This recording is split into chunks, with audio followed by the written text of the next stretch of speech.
So, for today videos guys, dumating na yung puzzle natin from TikTok. So, yun. Ito yung dog, yung cat carrier na pwede rin siya guys sa mapag-travel guys sa bag para sa mga pets natin. So, yun guys, open na natin. So, yun guys, medyo fast forward natin para mabilis.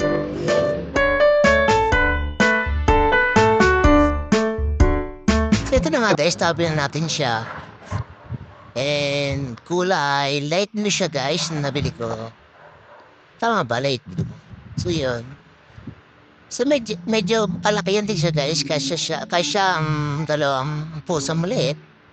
Pero pag malaki, isa lang.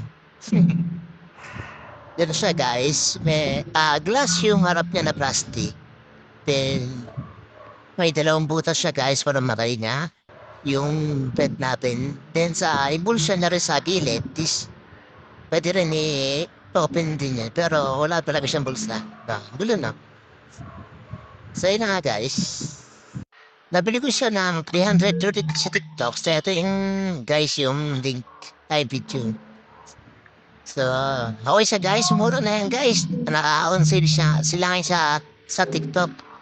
Kaya, goods talaga. So, pasaport natin para tapos na para makita ko natin pag pinasok natin yung pusa.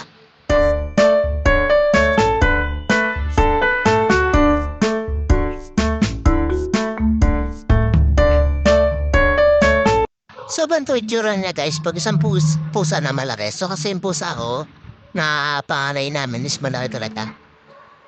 Pag dalawang maliit lang guys, si goods na goods. So, bye-bye!